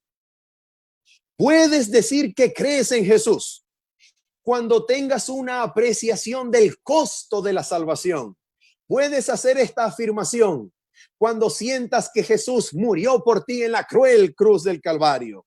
Cuando tengas una fe inteligente y entendida de que su muerte hace posible para ti que ceses de pecar y que perfecciones un carácter justo por medio de la gracia de Cristo que te es dada como la compra de la sangre de Cristo. ¿Te das cuenta? ¿Te das cuenta lo que hace posible la justificación por la fe? La participación de la muerte y resurrección de Cristo hace posible para nosotros que el pecado ya no nos domine y que vivamos en obediencia a la ley de Dios. Pregunto, ¿será casualidad que Hebreos diga, Hebreos capítulo 9, versículo 13 al 14, ¿será casualidad que Hebreos diga que si la sangre de los toros y de los machos cabríos purificaban para la purificación de la carne, es decir, cuánto más la sangre de Cristo que se entregó según el Espíritu Eterno, purificará también vuestras conciencias de obras muertas para que sirváis al Dios vivo? ¿Será casualidad que Hebreos capítulo 13 diga, versículo 20-21, que por la sangre del pacto eterno, la muerte del Hijo, por la sangre del pacto eterno, podemos hacer la voluntad de Dios? Por la sangre del pacto eterno podéis ser aptos para hacer su voluntad. ¿Cómo? Haciendo Él en vosotros lo que es agradable delante de Él por medio de Cristo Jesús. ¿Será casualidad? No es casualidad. ¿Será casualidad que Hebreos capítulo 10 diga que su muerte en la cruz hace posible que el Espíritu grabe su ley en nuestros corazones, no es casualidad, no es casualidad. Mira esto, terminamos con esto. El poder de su resurrección, Romanos 8 nuevamente, el poder de su resurrección, porque participamos de la muerte de Cristo en la cruz para resucitar juntamente con Cristo. Romanos 8 nos dice esto, Romanos 8, versículos 11 y 13. Y si el espíritu de aquel que levantó de los muertos a Jesús mora en vosotros, el que levantó de los muertos a Cristo Jesús vivificará también vuestros cuerpos mortales por su espíritu que mora en vosotros. Oh, ¿cuál es la finalidad? Escucha. Así que, hermanos, deudores somos, no a la carne, para que vivamos conforme a la carne, porque si vivís conforme a la carne moriréis, pero si por el Espíritu de Dios, ahí está, el Espíritu de Dios hacéis morir las obras de la carne, viviréis. Escucha esto, el mismo poder que resucitó a Cristo de los muertos es el poder que está disponible para ti cuando eres justificado, cuando participas de la muerte de Cristo en la cruz, resucitas juntamente con Él, para que por el poder de la resurrección podamos vencer el pecado, los defectos de carácter y vivir una vida gloriosa. ¿La vida de quién? La vida del resucitado, la vida de Cristo Jesús. Oh, escucha esto. ¿Será casualidad entonces que Efesios capítulo número 1, versículo 18 al 19 diga que en nosotros opera la supereminente y grandísima fuerza de su poder que obró y operó en Cristo al ser resucitado de los muertos? ¿Será posible entonces, será casualidad que segunda de Timoteo capítulo número 2 versículo 11 diga que palabra fiel es esta? Si morimos con Cristo, creemos que también viviremos con Él. ¿Será posible eso? No es casualidad. La justificación por la fe hace posible que resucitemos a una vida libre del dominio del pecado. La resurrección de Cristo hizo posible para nosotros que guardemos la ley de Dios, que su justicia se cumpla en nosotros. Oh, terminamos con esto. Escucha esto. Una cita gloriosa que se encuentra en El deseado de todas las gentes, página 180. Siempre ha estado allí. Página 180 del deseado de toda la gente. Escucha lo que dice la sierva del Señor. Dice así: este mismo poder de resucitar es el que da vida al alma que está muerta en delitos y pecados. Ese espíritu de vida en Cristo Jesús, la virtud, el poder de su resurrección, libra a los hombres de la ley, del pecado y de la muerte. Oh, gloria a Dios. Alabado sea, Señor. Sigue diciendo, el dominio del mal es quebrantado y por la fe el alma es guardada de pecado. Gloria a Dios. Por la fe en Cristo Jesús el alma es guardada de pecado. Y sigue diciendo, el que abre su corazón al Espíritu de Cristo. Atención con esto que es contundente. El que abre su corazón al Espíritu de Cristo llega a participar de ese gran poder que sacará su cuerpo de la tumba. Gloria a Dios. El que es el que participa de la muerte y de la resurrección de Cristo llega a participar de ese poder que levantará nuestros cuerpos de la tumba si llegamos a morir. Gloria a Dios. Y finalmente nos despedimos con dos citas gloriosas de Elena de White que nos llevan de vuelta al mensaje del tercer ángel. La primera de ellas la encontramos en El deseado de todas las gentes. Justificación por la fe.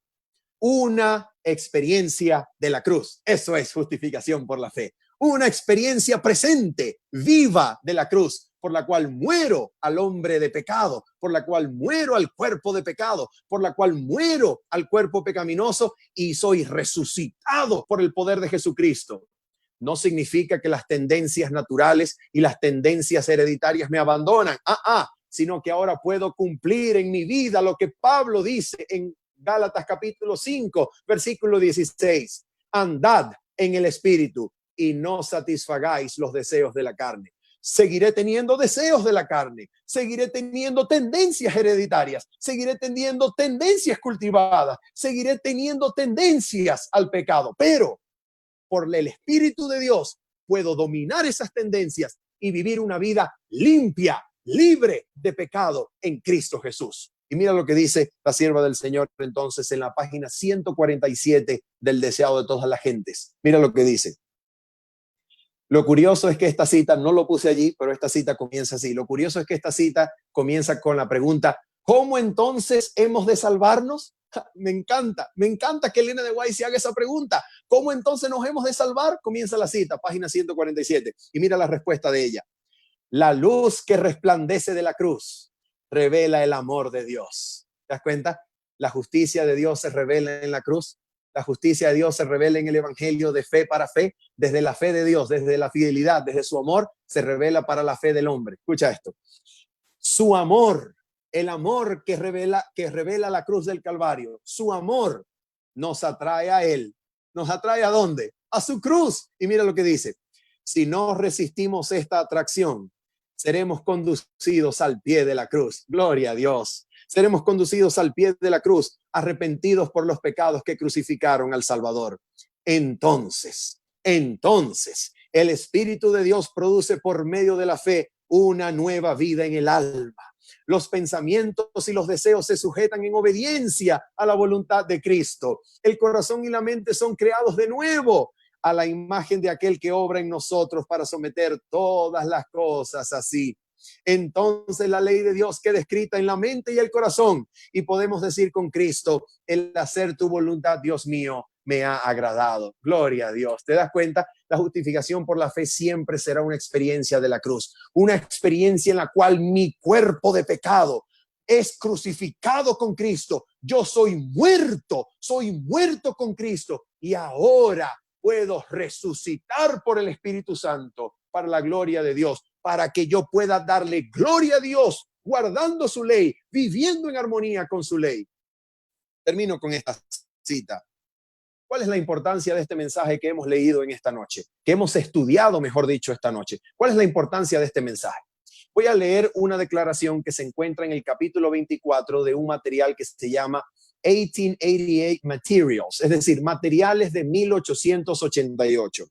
Es un material publicado por el Patrimonio White en armonía, en comunión con la Conferencia General de los Adventistas del Séptimo Día, para honrar la memoria del Congreso de Minneapolis de 1888. En su capítulo 24, en la página 211, Elena de White escribe lo siguiente. Este capítulo se llama Looking Back at Minneapolis, es decir, mirando retrospectivamente hacia Minneapolis. Y mira lo que Elena de White dice acerca de lo que allí sucedió y de la importancia de este mensaje de la justificación por la fe. Mira lo que ella dice.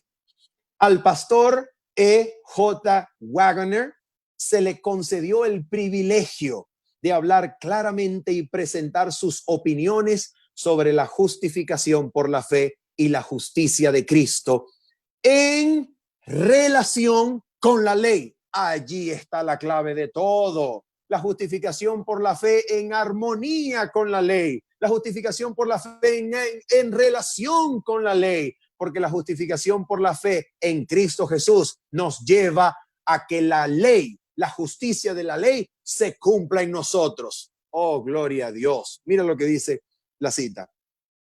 Esta luz, escucha, esta no era nueva luz. Esto no es nueva luz. Nunca ha sido nueva luz. Escucha, esto no era nueva luz, sino vieja luz, puesta donde debería estar, en el mensaje del tercer ángel. ¿Te das cuenta? Esto no es nueva luz. Esto está escrito desde el apóstol Pablo. Está escrito desde que Juan escribió Juan capítulo 3, desde que Jesús enseñó de la salvación acerca de un nuevo nacimiento, la salvación como un nuevo nacimiento, como el engendramiento de la vida de Dios en nosotros. Gloria a Dios. Mira, esto no es nueva luz.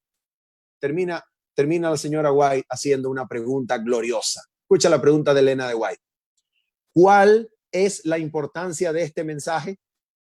Mira la importancia de este mensaje. Que Juan ve a un pueblo. Juan ve a un pueblo. ¿Dónde? Escucha, él dice, citando a Juan, Elena de White cita a Juan, él dice, aquí está la paciencia de los santos. Aquí están los que guardan los mandamientos de Dios y la fe de Jesús. ¿Te das cuenta? Este pueblo es contemplado por Juan. justo antes de que él vea al Hijo del Hombre teniendo sobre su cabeza una corona de oro y una hoz aguda en su mano. Vamos a concluir. ¿Cuál es la importancia de este mensaje? ¿Cuál es la importancia del mensaje de la justificación por la fe?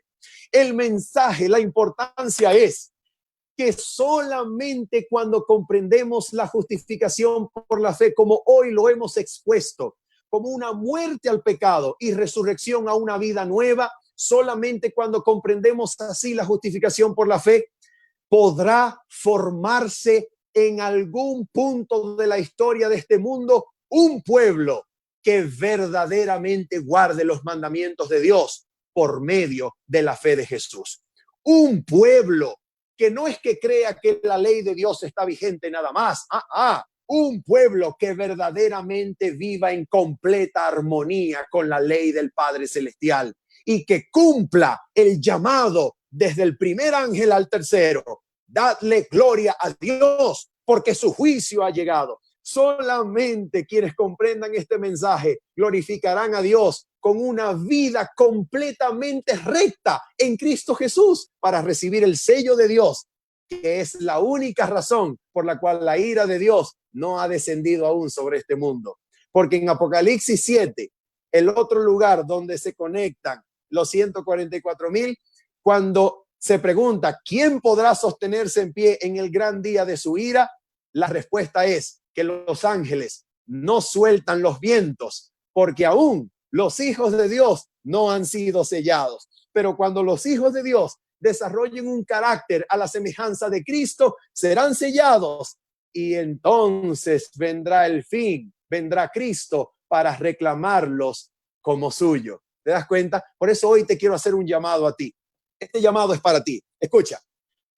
No importa si eres adventista del séptimo día o si no lo eres, no importa, no importa. Hoy Dios te dice, hijo mío, con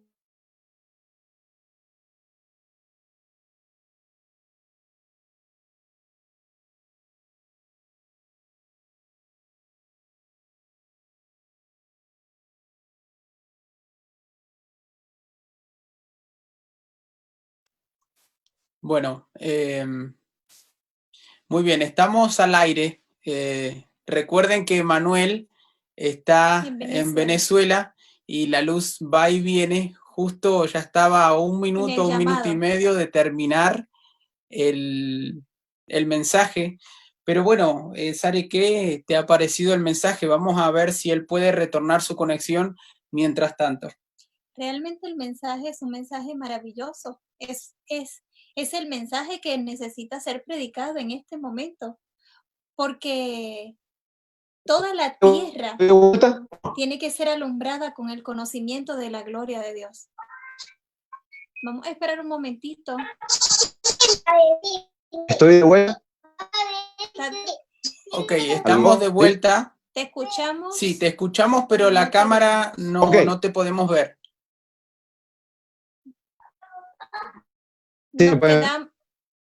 A ver. Bueno, vamos a hacer una cosa. Vamos primero a... Tenemos una parte especial, ¿está bien? Todos, por favor, quédense allí que ahora vamos a tratar de restablecer.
Muy bien, estamos de vuelta de manera milagrosa.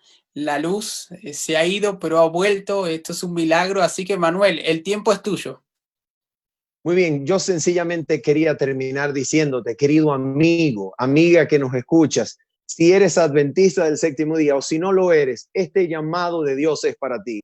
Hoy, con el tema de la justificación por la fe, entendido desde Romanos, entendido desde el origen del Evangelio, el Señor Jesucristo te dice, hijo mío, yo conozco tus defectos, yo conozco tus tendencias, conozco lo rudo, lo difícil, lo duro que es luchar contra el pecado. Yo lo conozco, pero si confías en mí, si depositas en mí tu fe, yo puedo hacer que mueras conmigo en la cruz para que por el poder de mi resurrección, para que por mi espíritu tú puedas vivir una vida apartada del pecado, para que puedas obedecer mi ley por mi poder, por mi vida en ti. Puedes guardar la ley de mi Padre Celestial. Hoy Jesucristo te dice, es posible obedecer la ley de Dios. Él lo demostró, Él lo hizo y hoy quiere hacerlo en tu vida. ¿Con qué finalidad?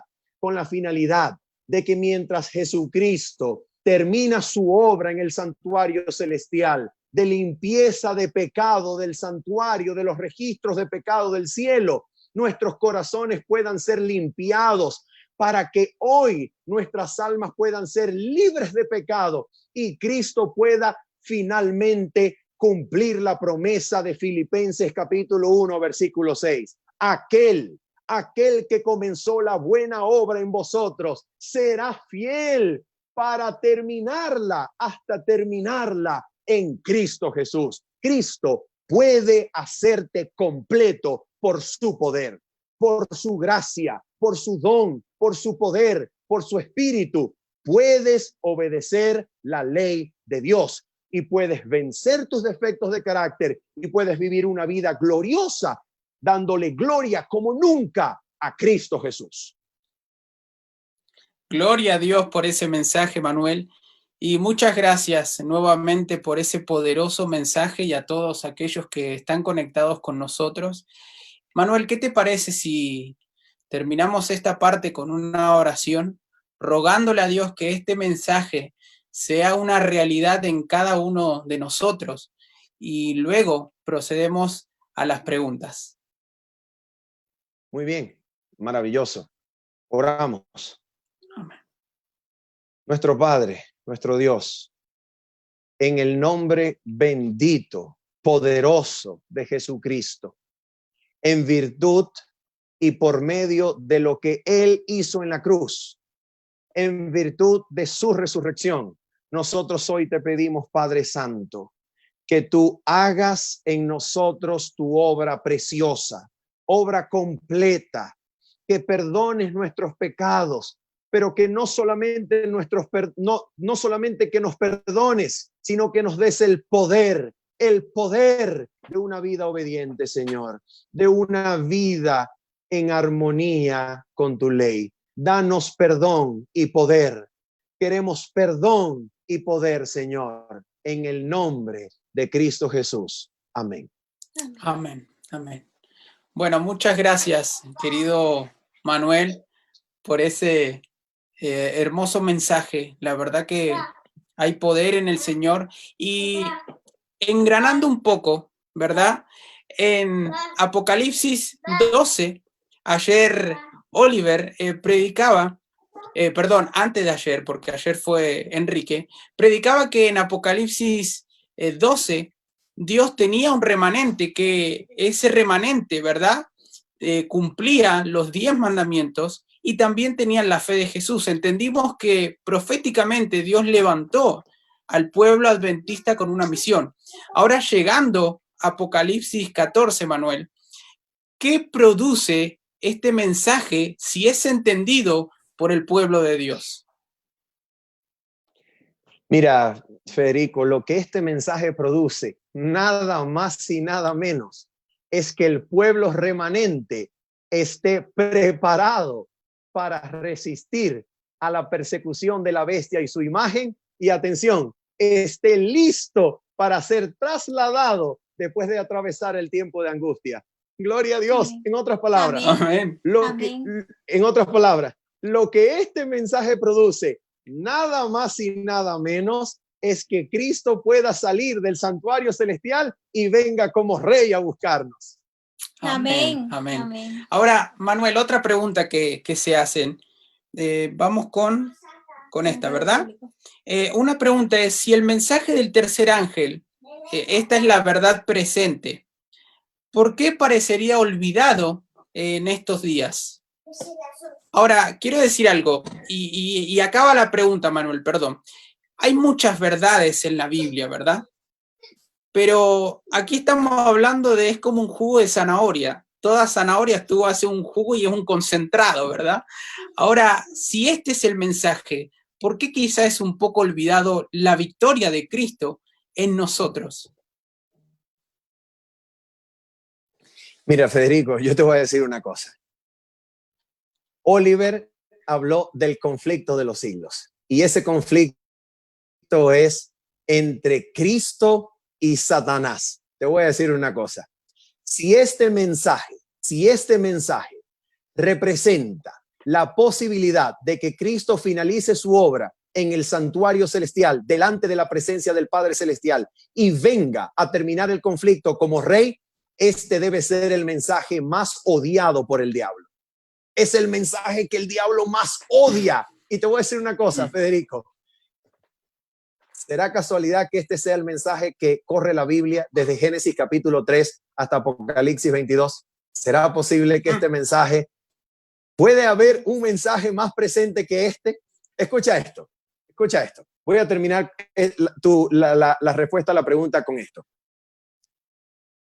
En los momentos más decisivos de la historia de la humanidad, este mensaje siempre fue presente.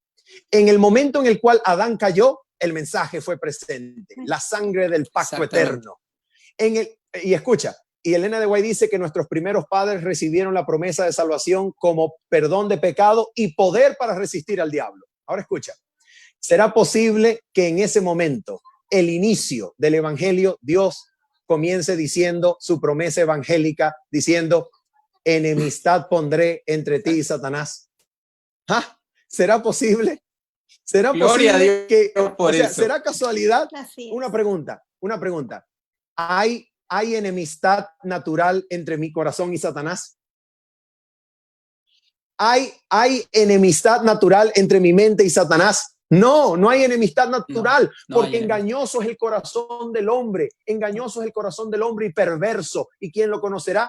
Pero la gracia que Cristo derrama en el alma hace posible que allí donde había amistad contra Satanás, donde allí que había amistad con Satanás, ahora reine la enemistad, ahora reine la lucha. Ahora, por el poder de Cristo Jesús, le declaramos la lucha al pecado, le declaramos la lucha a las tentaciones, le declaramos la lucha a Satanás, y la promesa evangélica de Génesis 3:15 se cumple en nosotros. El otro punto, 2 puntos más.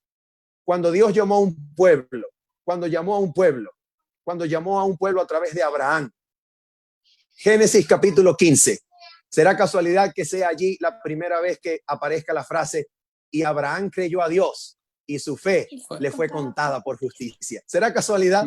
No puede ser casualidad. No puede ser casualidad. Ahora, ¿será casualidad que en Apocalipsis capítulo 14, cuando el primer ángel comience diciendo, temed a Dios y dadle gloria, será casualidad que el mensaje del tercer ángel termine diciendo, aquí está la perseverancia de los santos? En griego, hipomoné, la perseverancia que Cristo anunció en Mateo capítulo 24, la perseverancia de los que guardan los mandamientos. Federico, Sara, allí no dice de los que creen que la ley está vigente. Allí dice de los que guardan los mandamientos. ¿Y cómo lo guardan? Por causa de que guardan también la fe de Jesús. Amén, amén, gloria a Dios. Gloria a Dios. Amén. Muy bien, hay otra pregunta, a ver. La próxima pregunta del público dice, ¿qué relación tiene el mensaje del tercer ángel con la lluvia tardía y cuáles son los peligros de no proclamarlo?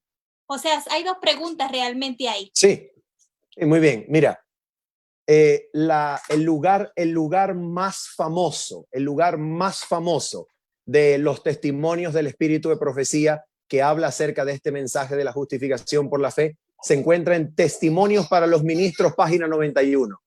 Y en ese lugar, Elena de White dice, hablando del mensaje de la justificación por la fe, dice, este es el mensaje que es el comienzo de la lluvia tardía del ángel de Apocalipsis 18. Por favor, amén. En otras palabras, sí. La justificación por la fe, el mensaje del tercer ángel, es el mensaje que el Espíritu Santo desciende para acompañar con poder para que alumbre toda la tierra.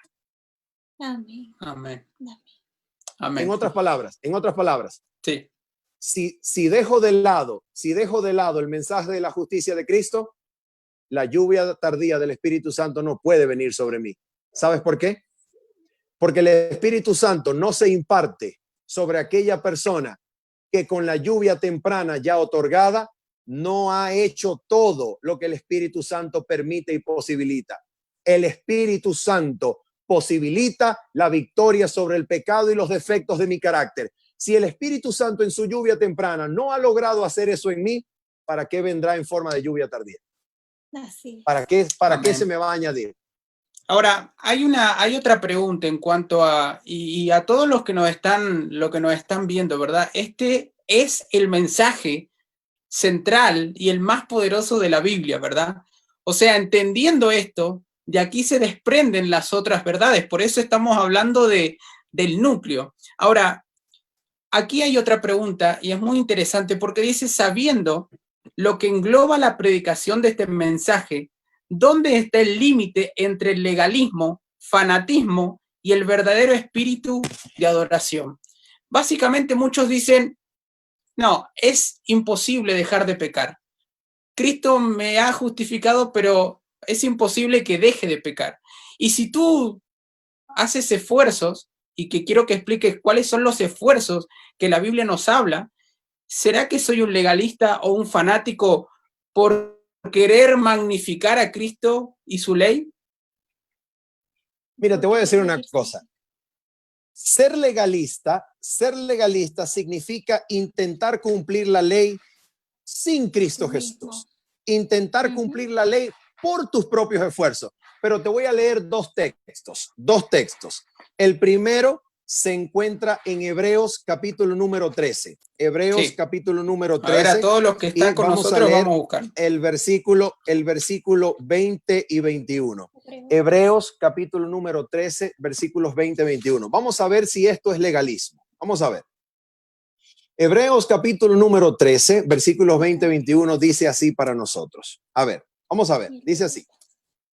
Que el Dios de paz, que resucitó de los muertos a nuestro Señor Jesucristo, el gran pastor de las ovejas, por la sangre del pacto eterno. ¿Qué significa eso?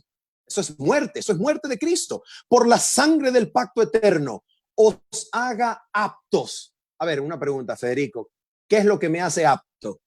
Me hace apto mi fuerza de voluntad, mi determinación, mi educación, mi disciplina, mi esfuerzo. No. ¿Qué es lo que me hace apto? La sangre del sangre. pacto eterno. ¿Me hace apto para qué? Me hace apto para toda obra buena, para que hagáis su voluntad. Ahora, Federico, ¿cómo hago la voluntad de Dios? Escucha, haciendo Él, es decir, haciendo Dios en vosotros lo que es agradable delante de Él. ¿Por medio de quién?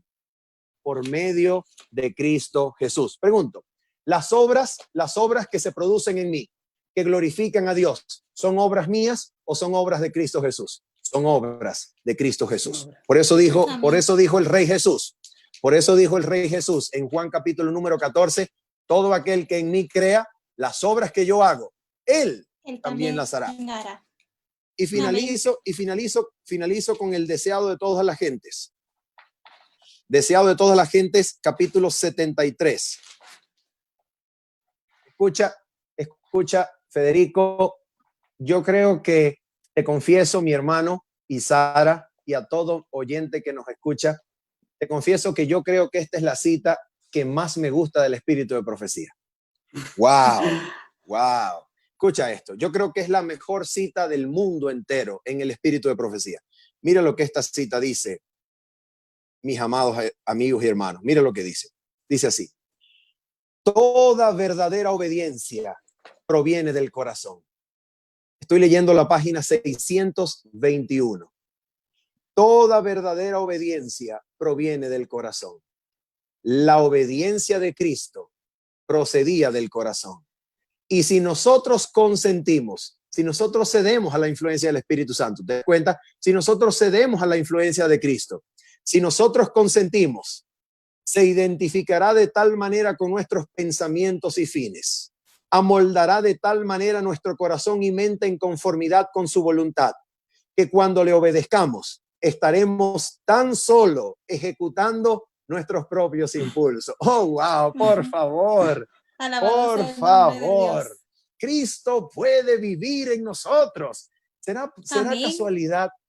¿Será casualidad que la cita siga diciendo esto? Y aquí está la clave, Federico. Aquí está el esfuerzo. Aquí está el esfuerzo. Aquí está. Escucha esto. Cuando conozcamos a Dios, como es nuestro privilegio conocerle, nuestra vida será una vida de continua obediencia. ¿Por qué razón? Amén. Porque el conocimiento profundo, verdadero, genuino, constante, completo de Dios por medio de Cristo nos lleva a reflejar su imagen. ¿Será posible y será casualidad que 2 de Corintios capítulo 3, que habla del ministerio de la justificación, termine diciendo: y nosotros también, con cara descubierta, mirando como en un espejo la gloria de Dios, vamos siendo transformados de gloria en gloria, como por su Espíritu que obra en nosotros? Y escucha, me despido con esto. Ese capítulo, de acuerdo con el apóstol Pablo, no está hablando de santificación. De acuerdo con el apóstol Pablo, ese capítulo está hablando del ministerio de la justificación. Amén. Y a ver, te adiciono lo que dice San Juan 17:3, y esta es la vida eterna, que te conozcan a ti, ¿verdad? El conocer a Dios, es allí la clave y el esfuerzo de todo lo que podemos hacer humanamente.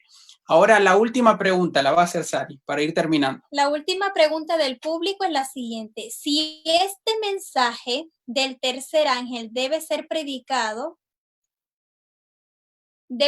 si este mensaje del tercer ángel debería ser predicado juntamente con la reforma pro salud, ¿es necesario practicar la reforma pro salud para predicar el mensaje del tercer ángel? A ver, la profeta del Señor dijo... Sí. Perdón, Manu, para aquellos que no conocen, ¿puede explicar un poquito qué es la reforma pro salud también para entrar en contexto de la pregunta? Claro que sí, claro que sí. La reforma pro salud es aquella enseñanza, instrucción que por revelación divina se le dio a Elena de White para instruir al pueblo remanente de Dios acerca de los principios elementales y las leyes de la salud que rigen el organismo humano. ¿Ok? Entonces nota esto. Ella dijo, la profeta del Señor dijo, que la cuña del mensaje del tercer ángel, la mano derecha del mensaje del tercer ángel, es la reforma pro salud. ¿Sabes por qué? Porque Dios anhela ser glorificado con todo nuestro ser. Y cuando decimos con todo nuestro ser, eso incluye nuestro cuerpo. Así que cuando Dios nos envió la reforma pro salud, lo hizo para que por la fe de Jesús, para que por la justicia de Cristo, para que por el poder de Cristo, nuestros cuerpos sean puestos lo más en armonía posible con la ley de Dios que rige nuestro cuerpo, con la ley de la naturaleza que rige nuestro cuerpo, para que todas nuestras facultades mentales y espirituales estén a su máximo nivel para que podamos desempeñar la obra que Dios nos dio en este último tiempo. Amén. Amén. Muy bien. Bueno, entonces, agradecerte a ti por este precioso mensaje y hacerle la invitación a todas las personas que nos están viendo. Voy a compartir algo acá en pantalla, no sé si se ve. Se está viendo, ¿verdad? Un zoom a las profecías bíblicas. Mañana habrá un espacio de preguntas y respuestas junto a todos los ponentes que han estado con nosotros. ¿Qué hora es? Es a las 4 de la tarde, hora de Bolivia. Puedes chequear aquí tu horario y en el día de mañana los esperamos a través de Facebook y de YouTube y en la plataforma. Así que, Manuel, muchas gracias. Queremos saludar a todos los que han sido parte de este seminario y estamos felices por el mensaje que el Señor nos ha dado. Y queremos dejarle con el pensamiento de que conocer a Cristo es la clave para poder vencer el pecado. Sin Cristo y separados de Cristo, nada podemos hacer.